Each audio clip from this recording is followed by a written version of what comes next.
Shalom, selamat bertemu kembali dalam Suara Gembala hari ini dengan tema beriman di tengah pandemi. Saudara, saya mau mengangkat satu tokoh, yaitu tokoh tentang Nuh yang terambil dari Kejadian pasal 6 ayat 9 dan 22. Saya ambil 2 ayat saja yang berkata begini. Inilah riwayat Nuh. Nuh adalah seorang yang benar dan tidak bercela di antara orang-orang sezamannya. Dan Nuh itu hidup bergaul dengan Allah. Ayat 22. Lalu Nuh melakukannya semuanya itu tepat seperti yang diperintahkan Allah kepadanya. Demikianlah dilakukannya semua perintah itu. Saudara-saudara, bagaimana cara kita beriman di tengah pandemi? Kita mesti belajar dari Nuh. Nuh pada waktu zaman dia hidup, dia menghadapi satu tantangan kesulitan yang luar biasa. Dan dia juga menghadapi satu pencobaan dari orang banyak pada waktu itu. Pertanyaannya adalah bagaimana Nuh bersikap secara iman, secara rohani ketika dia berhadapan dalam situasi yang gak mudah bagi dia. Bagaimana Nuh bersikap atau bagaimana apa yang dia lakukan ketika dia berhadapan dengan kondisi-kondisi yang penuh dengan tantangan berat itu. Saudara, kita belajar dari Nuh ada 3 hal yang Nuh lakukan, yang Nuh miliki ketika dia berhadapan dengan tantangan kesulitan pada zamannya. Yang pertama, Nuh dikatakan hidup benar di hadapan Tuhan. Ayat 9 bagian A dan B, ya, Nuh adalah seorang yang benar dan tidak bercela di antara orang-orang sezamannya. Saudara, gambaran yang terjadi pada zaman Nuh itu gambaran tentang akhir zaman di masa kita kemudian hari. Saudara, kenapa saya berkata demikian? Karena pada zaman Nuh, orang banyak tidak lagi peduli sama Tuhan. Orang banyak pada waktu itu tidak lagi mau mendengar firman Tuhan, tidak mau lagi mendengar perintah Tuhan. Mereka hidup dalam hawa nafsu. Bahkan di sana ada dikatakan oleh Alkitab, kecenderungan hati orang banyak zaman itu adalah membuahkan kejahatan semata. Saudara, orang-orang yang hidup pada zaman Nuh itu bukan orang-orang yang baik, itu orang-orang yang begitu jahat. Itu sebabnya dalam ayat 5 dan 6 dari pasal 6 ini, di Kejadian 6, di situ ada kata bahwa Tuhan menyesal telah menjadikan manusia.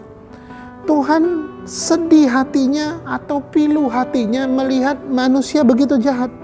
Akhirnya melihat hal ini, Tuhan sampai pada satu keputusan bahwa aku harus membinasakan manusia dari muka bumi ini. Akhirnya dia memutuskan untuk menurunkan air bah seperti cerita anak sekolah minggu yang sering kita dengar. Nah, saudara-saudara, di antara orang pada zaman itu sudah tidak lagi mendengarkan firman Tuhan, sudah hidup dalam kejahatan, tidak lagi peduli kepada perintah Tuhan. Ada satu oknum yang tetap hidup benar, yang tetap percaya sama Tuhan, yaitu Nuh dan keluarganya. Saudara-saudara, satu-satunya orang benar zaman itu adalah Nuh. Satu-satunya orang yang hidup tidak bercela di mata Tuhan zaman itu adalah Nuh. Saudara, orang benar di sini bisa diterjemahkan sebagai orang yang beriman. Orang benar di sini bisa diterjemahkan sebagai orang yang percaya. Jadi pada zaman itu orang sudah nggak percaya Tuhan lagi, orang sudah tidak beriman sama Tuhan lagi. Tapi satu-satunya yang beriman dan percaya hanyalah Nuh. Saudara-saudara, ada kalanya dalam satu situasi tertentu banyak orang bisa meninggalkan Tuhan. Dalam satu keadaan tertentu banyak orang bisa meninggalkan imannya kepada Tuhan. Pertanyaannya adalah dalam situasi tertentu itu masihkah kita bisa percaya Tuhan? Masih nggak kita bisa beriman sama Tuhan? Misalnya situasi kelaparan, misalnya ketika kelaparan menimpa kita, masih nggak kita ini mau percaya sama Tuhan? Misalnya ketika krisis ekonomi melanda pekerjaan kita, ekonomi keluarga kita merosot, masih nggak kita ini percaya sama Tuhan? Atau ketika wabah atau pandemi penyakit virus COVID-19 ini muncul dan menimpa kita, masih nggak kita beriman sama Tuhan? Saudara-saudara, tidak mudah Nuh hidup pada zamannya, tapi Nuh telah membuktikan bahwa dia orang yang benar. Dia tetap beriman, dia tetap percaya, ya, dan dia tidak hidup bercela sekalipun situasinya nggak mudah bagi dia. Saya berdoa supaya kita semua tetap hidup benar di hadapan Tuhan, sekalipun situasi hari-hari ini begitu berat. Kita hidup beriman tetap pada Tuhan, walaupun tantangan kesulitan kita bertambah berat. Yang kedua, yang no miliki atau yang no lakukan. Ayat 9 bagian C dikatakan bahwa no tetap hidup bergaul dengan Tuhan. Saudara-saudara, ayat 9 bagian C dikatakan begini, dan no itu hidup bergaul dengan Tuhan. Saudara, kata bergaul dengan Tuhan dapat diterjemahkan sebagai orang yang bersahabat dengan Tuhan, orang yang berteman karib dengan Tuhan. Nah, pada zaman no, orang-orang tidak lagi bergaul, bersahabat dengan Tuhan, orang tidak punya hubungan lagi dengan Tuhan, tidak punya relasi lagi dengan Tuhan, dan semua orang sudah kehilangan relasi, kehilangan hubungan pribadi dengan Tuhan. Nah, Alkitab menyebutkan satu-satunya yang tetap punya hubungan, relasi, persahabatan, dan bergaul dengan Tuhan cuma Nuh, Bapak Ibu. Nuh tetap melawan arus, walaupun arusnya nggak mudah bagi dia. Ya, di mana semua arus arahnya ke arah yang binasa, dia arus yang kepada kehidupan. Saudara-saudara, dia tetap sebagai seorang yang bergaul dengan Tuhan. Saya yakin Nuh belajar dari nenek moyangnya yang bernama Henokh, karena Henokh pun bergaul dengan Tuhan sampai dia diangkat ke surga tanpa melalui kematian fisik, yaitu rahasia Tuhan. Tapi Henokh pernah dikatakan bahwa dia hidup bergaul dengan Tuhan. Nuh pasti belajar dari Henokh. Nah, saudara-saudara yang dikasih Tuhan, ya, apa yang terjadi pada zaman Nuh sebenarnya sedang terjadi pada zaman kita. Banyak orang kehilangan relasi hubungan dengan Tuhan hanya karena krisis datang, kelaparan datang, penyakit datang, ya. Tapi banyak juga orang, ya, kehilangan persahabatan dengan Tuhan, ya, ketika dia khawatir misalnya, ya, ketika dia ketakutan, dia putus asa dan sebagainya.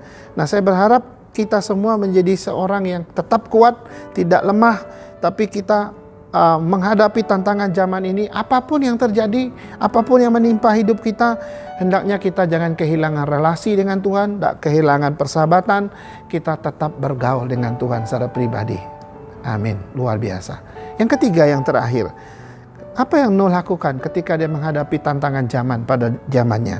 Yang ketiga, Nuh dikatakan tetap taat pada firman Tuhan. Ayat 22 mengatakan tadi bahwa Nuh melakukan tepat seperti yang diperintahkan Tuhan. Bahwa Tuhan memerintahkan dia membuat yang namanya batra di atas gunung yang gak mungkin masuk akal bagi manusia, sehingga banyak orang mengejek dia, orang gila atau orang apa. Tapi Nuh tetap percaya, dia tetap taat, dia tetap mengimani firman yang dia dengar. Karena itu dia lakukan dengan detil apa yang Tuhan suruh kepadanya. Saudara-saudara, dari semula memang Nuh adalah seorang yang taat sama Tuhan, seorang yang setia sama Tuhan. Apapun situasinya, ya.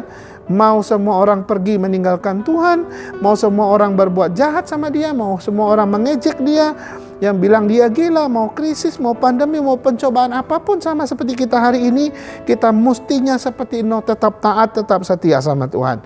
Saudara, banyak orang taat, banyak orang bisa setia ketika hidupnya lancar, ketika hidupnya lagi naik, ketika hidupnya lagi sukses, ketika hidupnya dapat untung besar, ya, ketika dia lagi sedang sehat.